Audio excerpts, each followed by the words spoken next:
Da-da-da, da-da-da-da-da-da, da-da-da-da-da-da-da,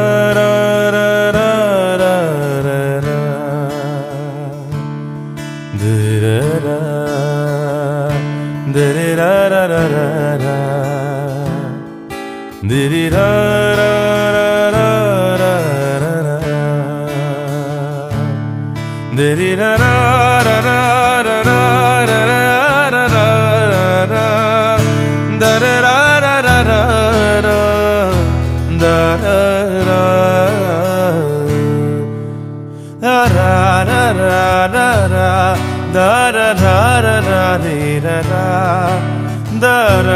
good afternoon friends, অনেক দিন পর দেখো আবার তোমাদের সামনে ভিডিও নিয়ে চলে আসলাম। তো আজ শনিবার দুপুরে সকলকে জানাই অনেক অনেক অনেক শুভ দুপুরে শুভেচ্ছা। আর যা ঠান্ডা পড়েছে, তো শনিবার আজকে নিরামিষ রান্নাবান্না করেছি। তো চলো নিরামিষ রান্নাবান্না কী করেছি তোমাদের একটু দেখিয়ে দিই। দেখো এখানে তো করছি গরম গরম বেগুন ভাজা। আর এই শীতকালে তো গরম গরম বেগুন ভাজা হলে মোটামুটি ভাত ভালোই খাওয়া হয়ে যায়। আমার তো প্রিয়, আমার ছেলেরও প্রিয়, আমার মনে হয় আমাদের মতন তোমাদের সবারও খুব প্রিয়, সবারই বেগুন ভাজা খুব প্রিয়, বিশেষ করে শীতকালে। তো আর কি বানিয়েছি চলো দেখাই। তো দেখো এখানে গরম গরম একদম ধোয়া ওঠা ভাত গরম গরম।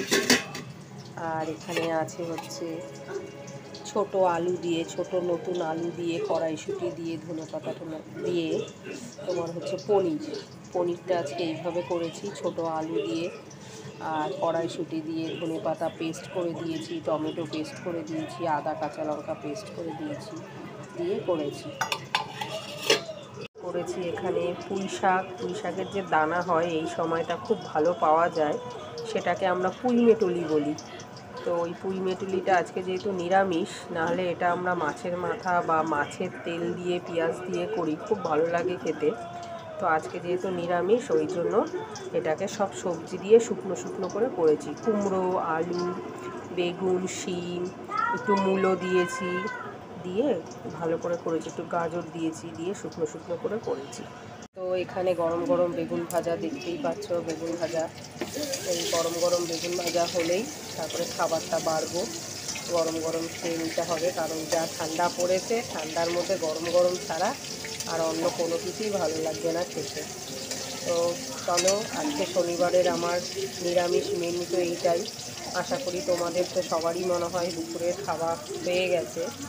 তো যা ঠান্ডা পড়েছে সবাই ভালো থেকো, বয়স্কদের ভালোভাবে রেখো, বাচ্চাদের ভালোভাবে রেখো, তোমরা সবাই সাবধানে থেকো, সুস্থ থেকো, ভালো থেকো।